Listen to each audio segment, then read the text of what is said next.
साला पढ़ने के टाइम गायब रहता है और 26 जनवरी को लड्डू खाने आ जाता। सर जी हमको खांसी का बीमारी हो गया था इसलिए स्कूल नहीं आ रहे थे। अच्छा ठीक है, अब आ गया है तो चल अंदर।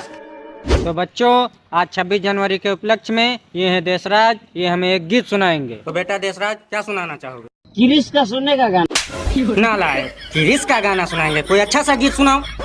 चलो भाई देखो अपने क्या। नन्हा मुन्ना राही हूँ, देश का सिपाही हूँ, बोलो मेरे साथ जय हिंद।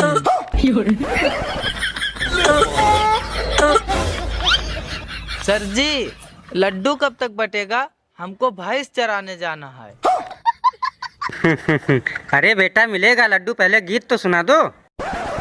जीता था जिसके लिए, जिसके